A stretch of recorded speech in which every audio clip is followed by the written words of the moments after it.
Okay, so it's now 6:30 in the evening, and I've decided to come back to work because this came in the post and I so want to make a start on it. This is a rather nice looking Mustang 3000, and I think the gentleman who's a regular trade customer has bought this off eBay, and he says to me, look, I've looked inside it, you can have it. And I said to him, no, if I can fix this, I'll offer it you back. It is so got at, I'm not going to plug it in. He's shown me some photos, but I've got two scrappers here. Now, it disgusts me that I've got two scrappers. One's come from a radio rally, paid a tenner for it, I don't think it was free, but we've got two scrappers. So if there's something strange in the neighbourhood, I mean, look at this one. Someone's put on the back of this one. This is the one we bought, one of the ones we bought for a tenner.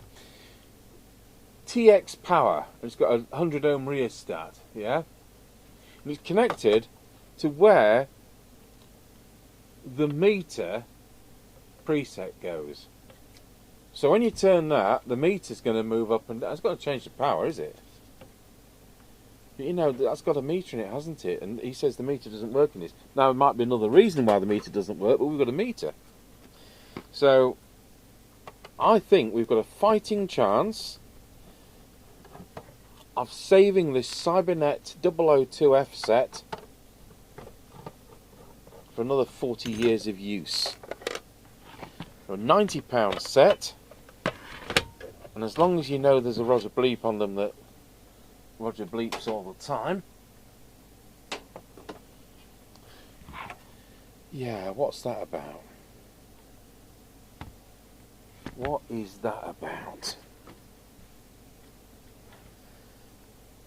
Yeah. So they should be there.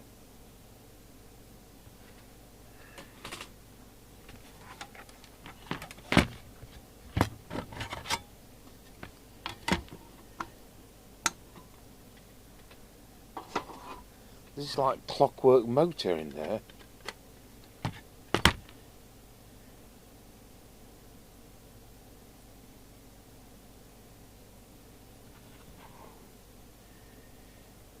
Right, well,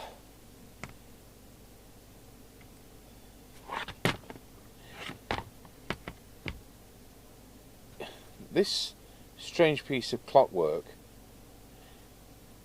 is an improvised heat sink for the transmitter driver transistor.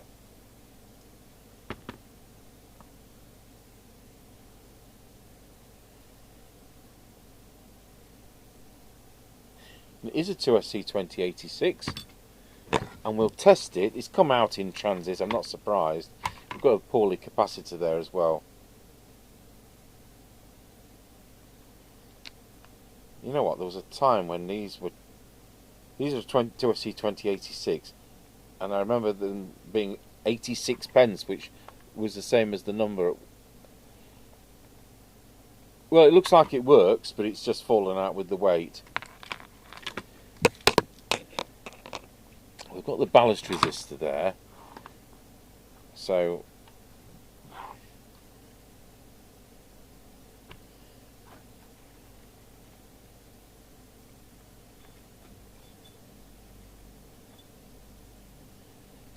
what on earth's happened to that?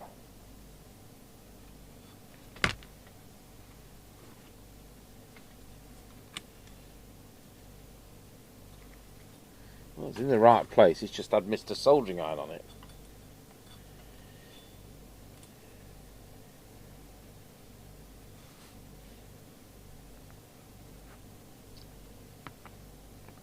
So we've got a capacitor there that shouldn't be there. Is that to compensate for the fact the crystal's knackered?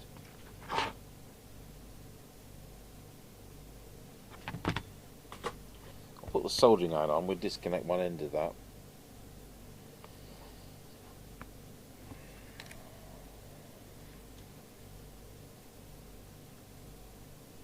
So this surely is speech processing, isn't it, around here?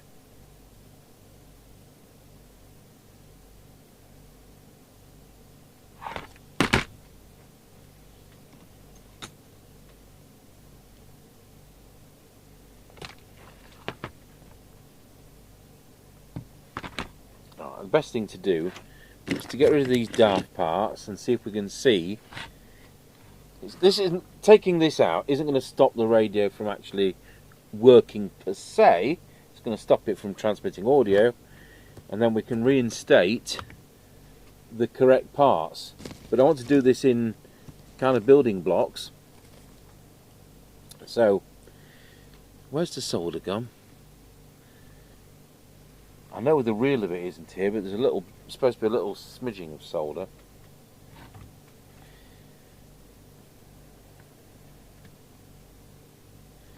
Well, that was soldered really well, wasn't it?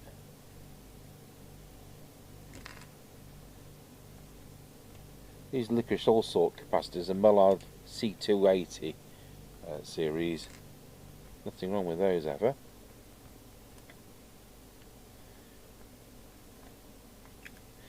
So something certainly happened here.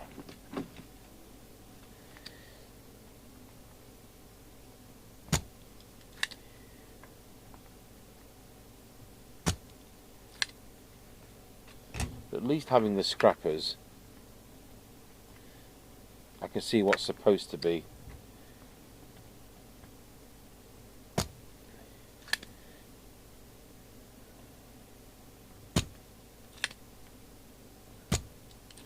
I think Mr. Blobby's done this soldering.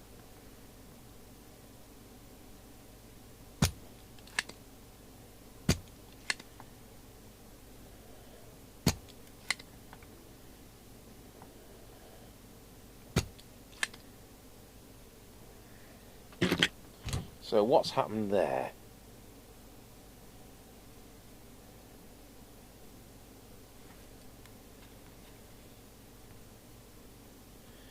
It's got the right output transistor if it works.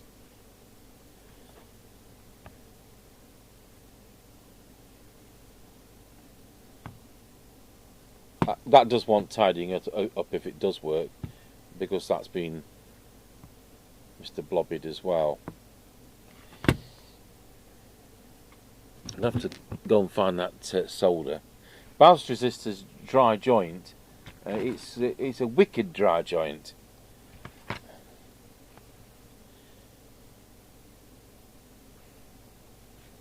Right, so we better put this driver transistor back. The clock component.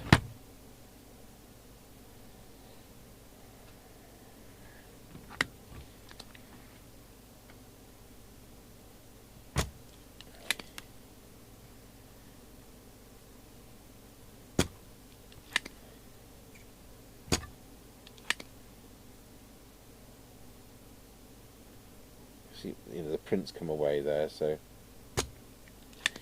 but no, if we're going to be able to improve on what they've done there, might be able to tidy it a bit. So just see which way the device goes.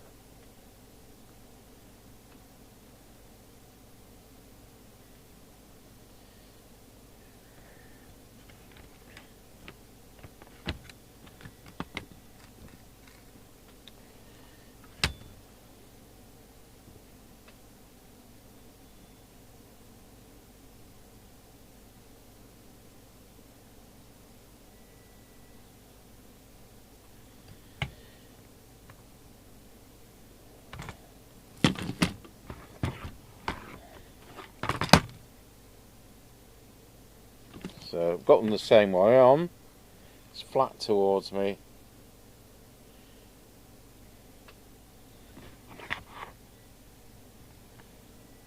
So I want to kind of basically get it working, and then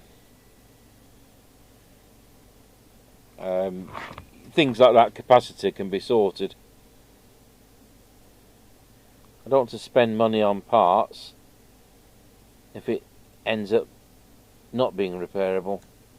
But I can't see, I think there's enough of it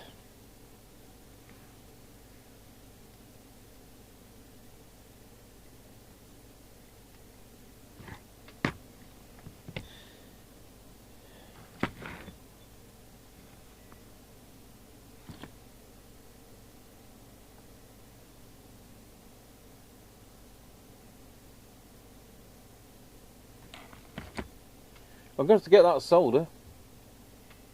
Right, well, I soldered that in. What, this stuff's 50 quid a reel these days. So the... No, that's not the right one.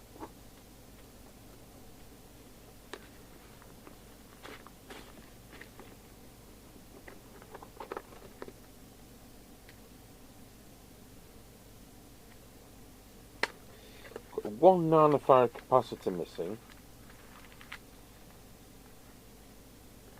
This is 102, so that's 10 and 2 noughts is 1000 picofarads.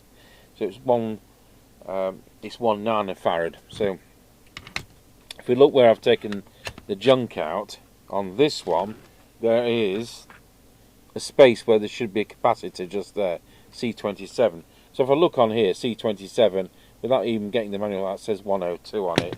So 102 we will put in. And these are only like 12 pence, so it's not big money.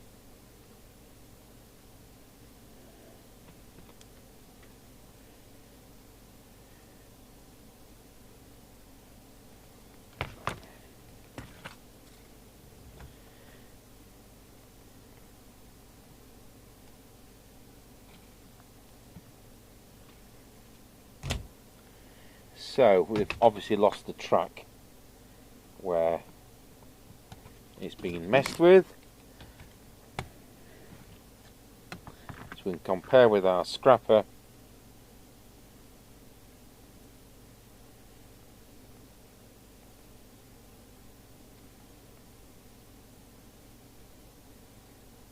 Yep.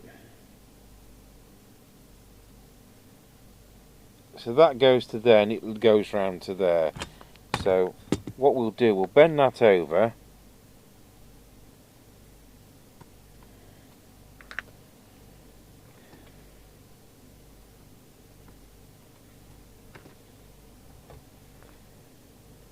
Solder that in.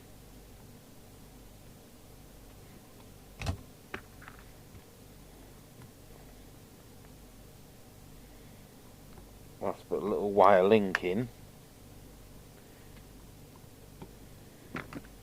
Let's solder that back up because that was Mr. Blobbid, wasn't it? Yes, Mr. Tango, it was Mr. Blobbid. Hopefully that's a better job. We want a little bit of thin wire. I did take a piece out, didn't I? But it doesn't matter, we'll soon find a bit of rubbish.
There's a potential dry joint there. Solder that up where I've de-blobbed it. Solder that up where I've de-blobbed it. Dry joint there. Dry joint there. Something missing from there.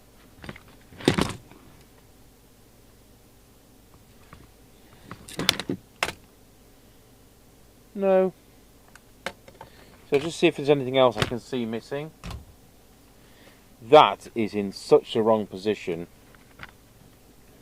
Absolutely no way is that coil coming out of the body like that. So just quick look round here. See if I can see any missing parts.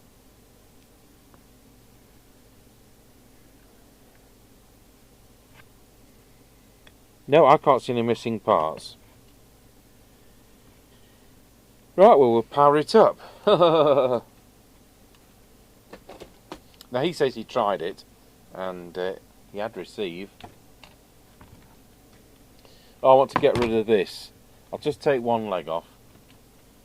It's probably off frequency, needs a crystal changing. I don't know where we're going to get a crystal from, but I'm not having bodgers like that.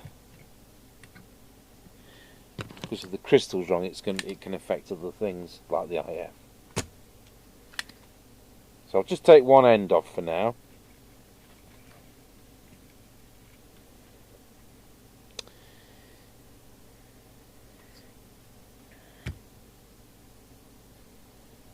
Good. That'd be something on a steampunk festival, wouldn't it?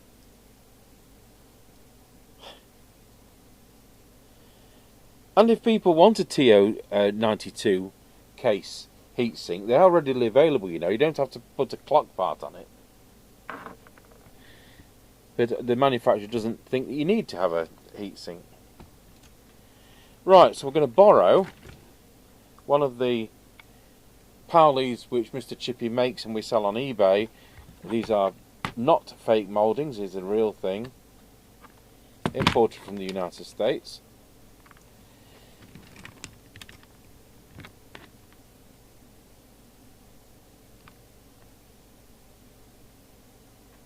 Not from AliExpress. We've got these connectors. When you've got the wrong chassis, we've got an adapter plate. All kinds of things. Right, power's on. The power's on the radio. It's on channel 20. The meter doesn't light up. Let's get it connected to the test gear. Let's connect it to the extension speaker into... I'll tell you what, speaker on the wheel we put into PA speaker, extension speaker which goes to the test gear we'll put into extension speaker. We want our standard Cybernet microphone.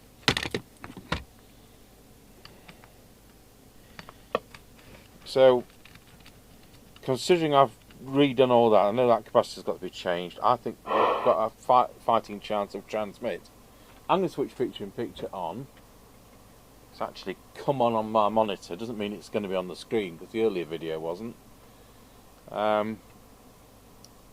Put the signal generator. I'll leave the signal generator there. We'll just go into the main meter at the moment. I'm going to go quick flick into transmit. We have no transmit.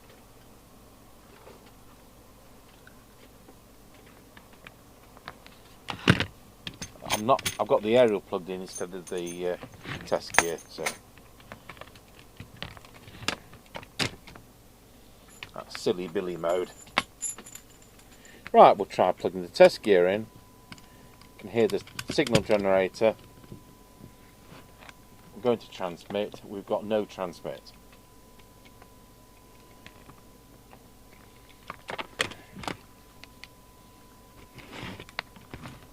So, important on these, we need to do the VCO.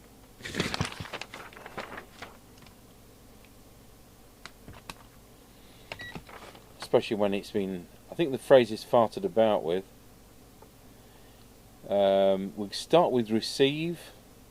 Can't remember whether these are a floating earth or not, so we'll connect earth to the power negative. And test point is the far side of capacitor 9, which is there, and we are on channel 1, and on receive we should have 2 volts.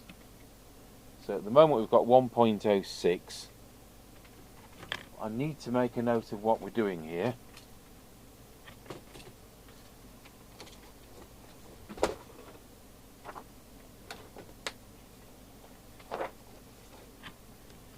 So 1.06.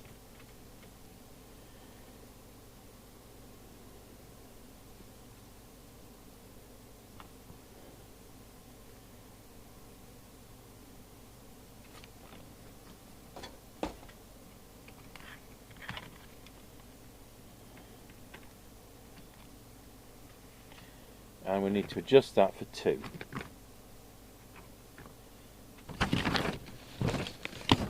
Okay, where's the trimming tool gone?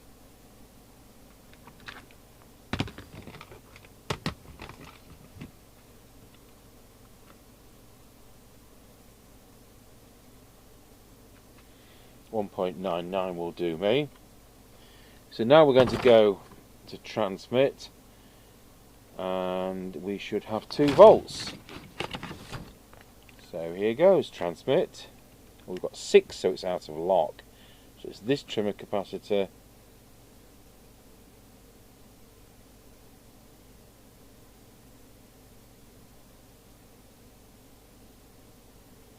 So that'll do me, 2.18. Back to receive, 1.95. Now they are a bit interactive, so we'll just now trim that to 2. 2.0 will do me nicely, and on transmit we've got 2.2. 2 on receive, 2.2 on transmit. So it was 6, which is definitely out of lock. It's now 2 plus 2. Now then, on channel 40 we should have an in-lock voltage. It reckons it's somewhere around 4 to 5 volts. In experience it's 3.5 to 4. And on transmit it's 4.1. So anyway, it's about where it should be. Back to channel 20. Notice we've still not got any transmit. And of course there can be loads of reasons. So what we want to know is the radio generating the frequencies? With my talkie-walkie,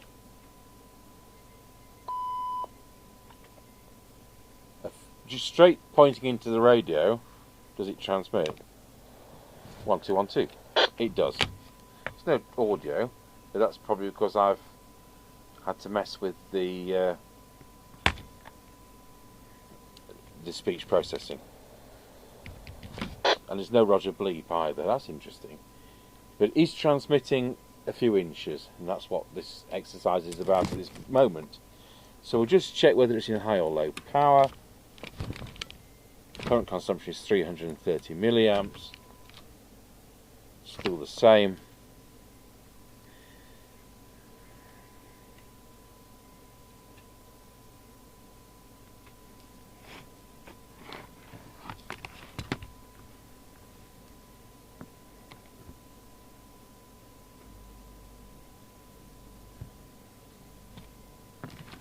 Just bring our scrap set into play.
So I'll get my big Russian meter out.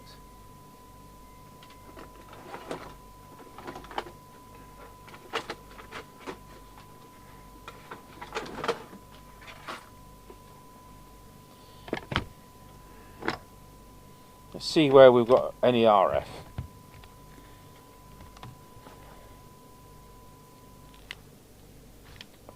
RF there. We've got RF coming out of there. So the transistor I've put in is there. We've got transistor going in, got it in there,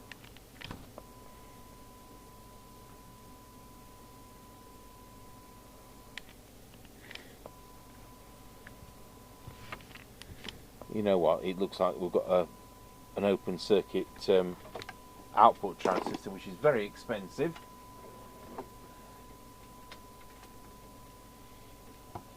£16 something. They haven't been manufactured since 2000, and all these ones you see on AliExpress are fake. Been there, done it, had the t-shirt. Turn this off a second. Possible short circuit just there, which is to do with the speech processing.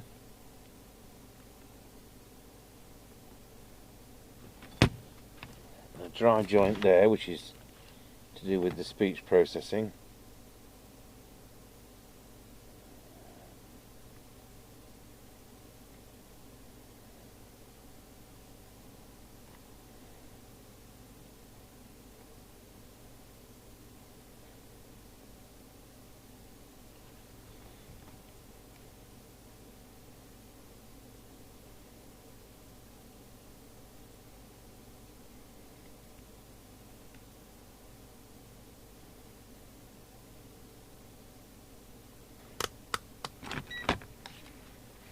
Making sure the power's off.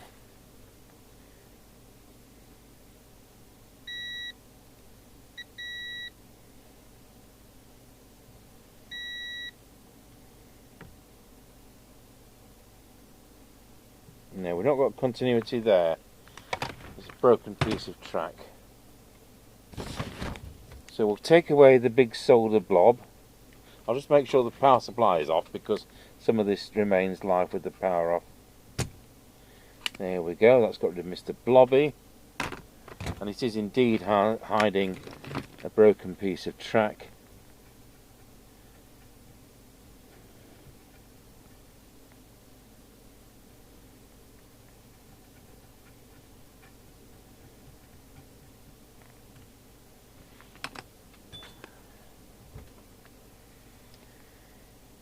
There's a potential dry joint there.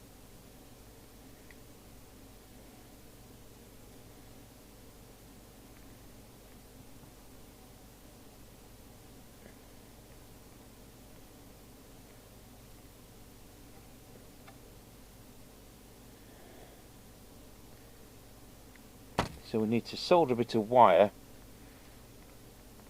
It'd be nice if I could bend that down. I can.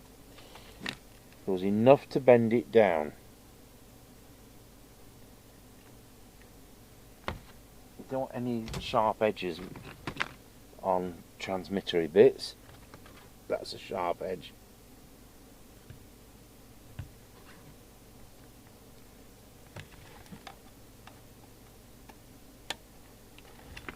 Just check that's soldered. In fact, I'll tell you what, we'll unsolder it and resolder it.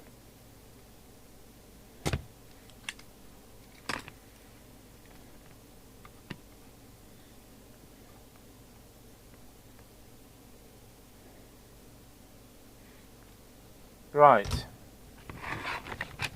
Power it back up.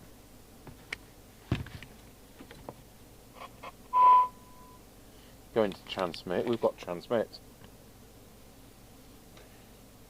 Put the other glasses back so I can see what I'm doing. It's doing 2.7 watts.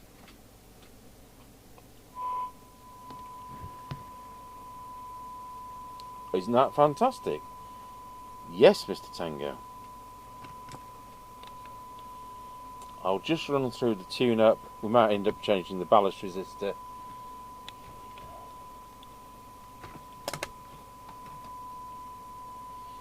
I'm glad I've got that Russian RF voltmeter. Right, so maximum.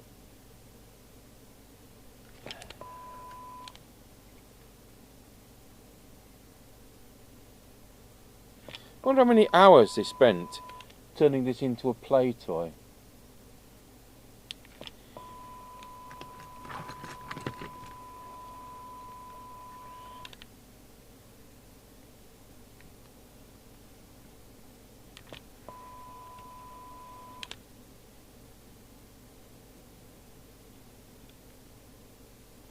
So 2.8 watts is all it's going to do. Let's change the ballast resistor. They are inadequate. They're only 3 watt and it's doing 2.9 now. So I'll just take the power off again. So we put a 6 watt resistor in, and then it's on top of the job.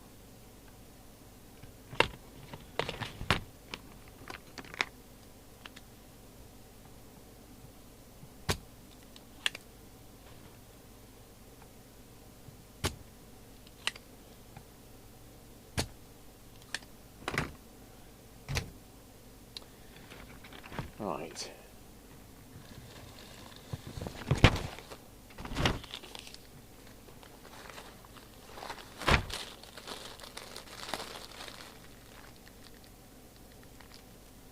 That's it. Is it vitreous enamel or something? So it's, although it's smaller, it's actually more powerful.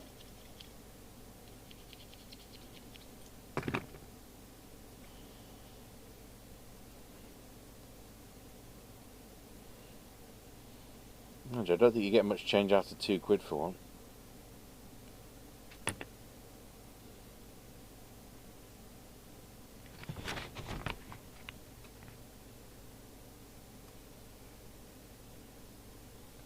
To be honest, whilst this is out, it's sensible to change that capacitor. It makes it easier to get to.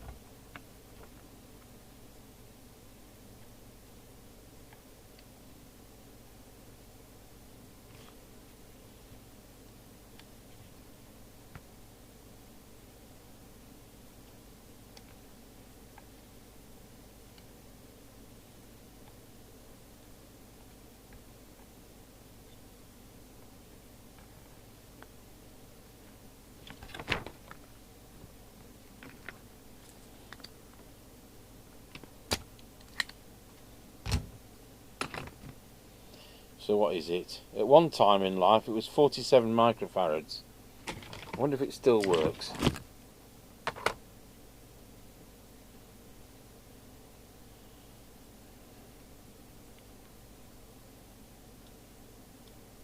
You know what? It does. But with a shrink back like that, it's not long for this world. May not work when you apply power, but anyway. We'll get that changed. If only I knew. I'll just have to go in the other room. Right, so I've put all those back in. New capacitor there, new ballast resistor. Let's try and do the tune now. Well, it's certainly gone beyond the 3 watt scale, so we're on the 30 watt scale, so we're looking at there. We now come in straight away at 3.6. So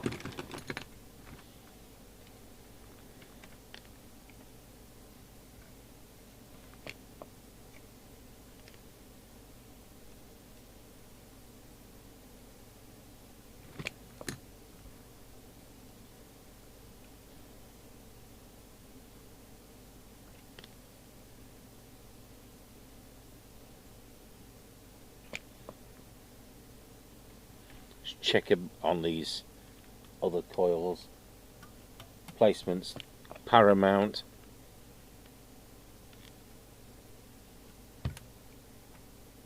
Yeah, that one's not in quite the right position. Let's check this one.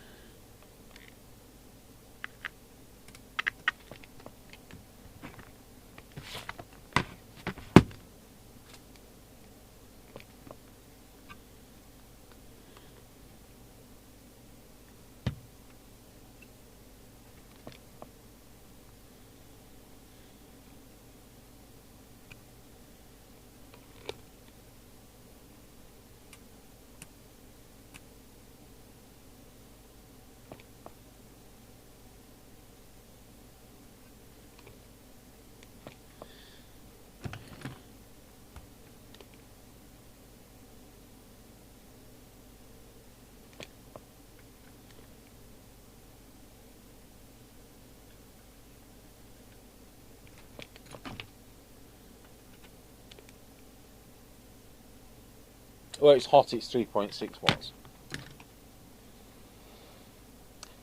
That's better than 2.8.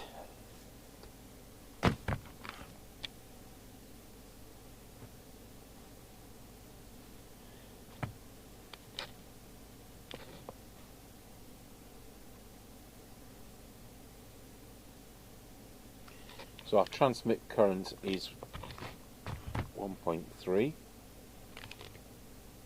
1.6, 3.7, and channel 1, 3.7, channel 40, 3.65. Again, as I said a million times before, this is a commercial test set. It doesn't read interference, so we're going to get a lower reading than what you'd get on most meters. So when I say something's 4 watts on a hobby meter, it's going to be 7.5. But the government inspectors will be using something like, not something as old as this one, but you know what I mean. So people go, oh, I've got this CB and it's tweaked up to 8 watts, and when the inspector comes it's doing 3.9. Low power, 220 milliwatts. So we've got no transmitted audio. I'll come back to that tomorrow. I just want to whip through the receiver. Where are we frequency wise? Let's just have a look at that. So I suspect it's miles low. Hence that capacitor shoved across. That looks like it's broken.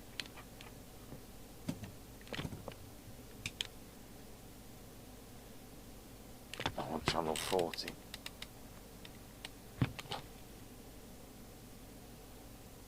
Oh, it's miles high.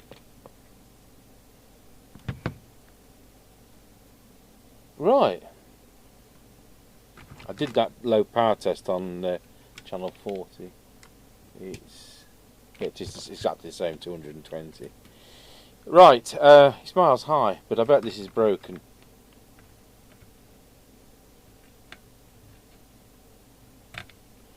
Yeah, that's broken. Okay, we'll worry about that tomorrow. So I'll do the receiver. We'll look at what he's on, which is 2779218.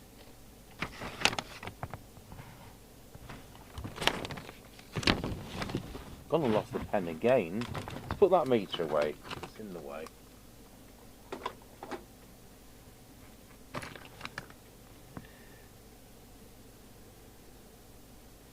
Did it say 218? 79218. So we'll set the signal generator to be the same. Then we can tune up the receiver. And then when I get the frequency right tomorrow, everything will be right, apart from the no transmitted audio. Just put my walkie-talkie on, just check. Testing 1 2, testing 1 2. Nothing, no. There's no Roger bleep either. That shouldn't be there. RF gain to full.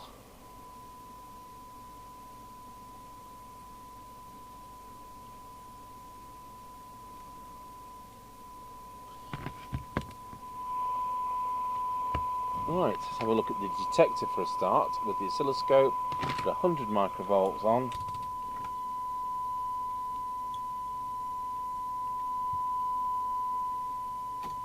In fact, before we do anything, we need to see how the sensitivity is as it is right now.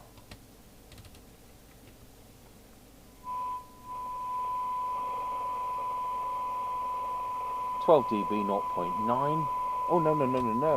Way better than that. I'm on the other scale. 2.5, 0.25. It's already fantastic before we start.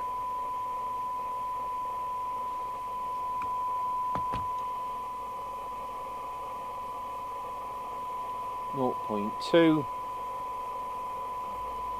and if it does 20, which it does, 0.55. Squelch maximum.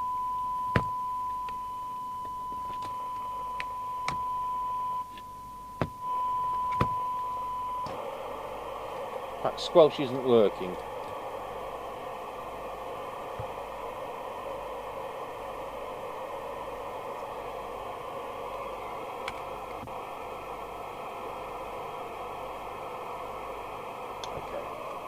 Squelch inoperable.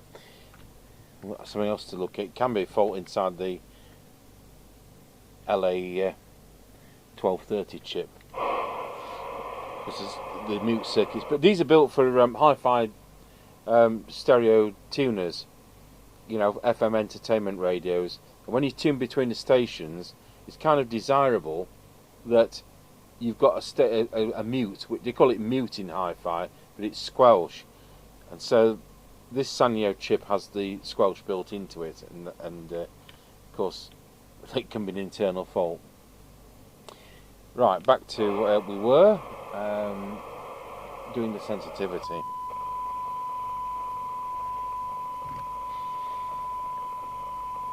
So we're going to start by doing the detector, just in case that's out. 100 microvolts on the signal generator, and if we can find the right tool.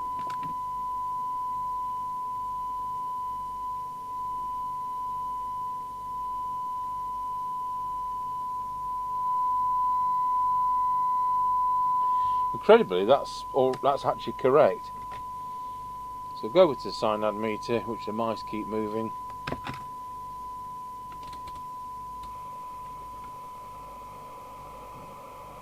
Put it to about 5 dB and see whether we can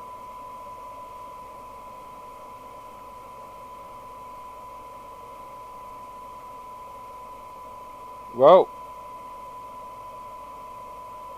it's of course stuck inside this. No, Mr. Tango, there isn't.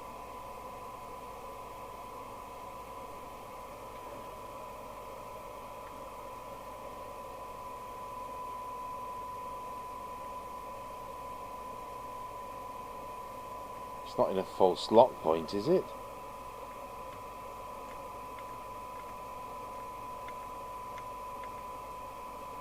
So that would be the other alternative, which is about 6.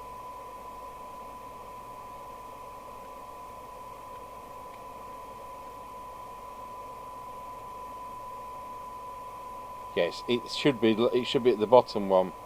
They've got it as a false point.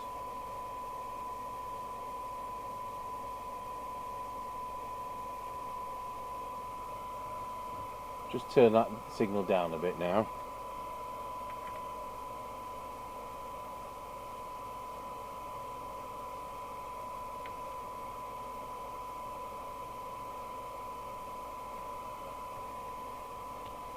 Bigger signal on for the IFs.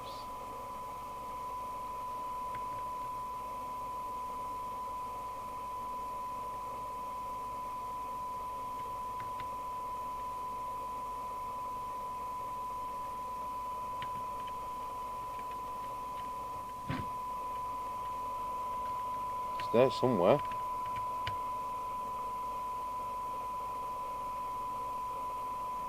Let's see what the new reading is.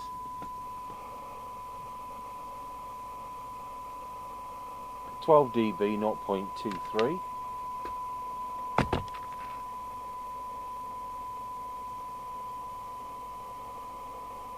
(10 dB), well, it's just lower than 0.2, we'll put 0.2. And 20 dB, 0.52. So it was pretty spot on.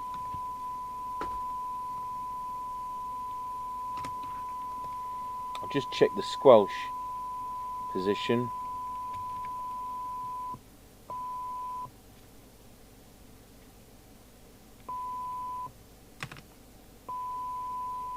Well, squelch is working. Presets there.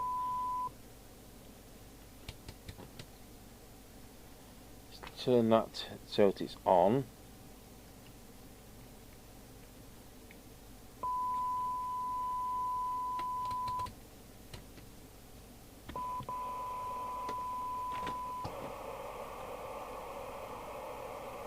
So parking the signal generator at 0.3 of a microvolt. Put the squelch to its minimum.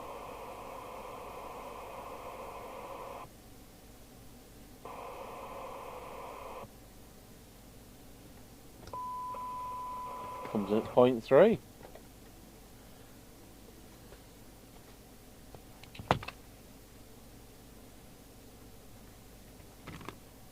And full. It's coming in about 30.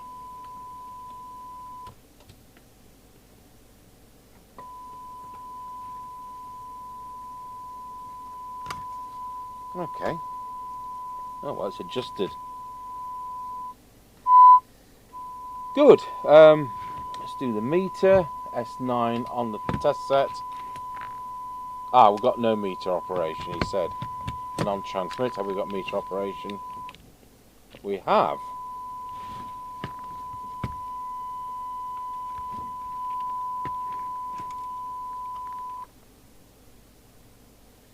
We've got meter operation, which means we don't have a duff meter.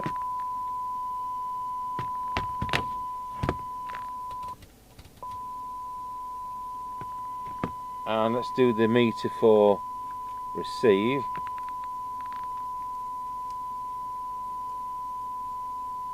S9 is there.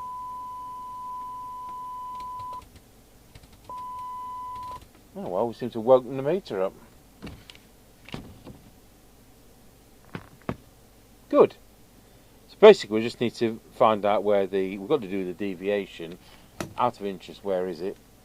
Wallow. Of course there's no deviation because there's no transmitted audio.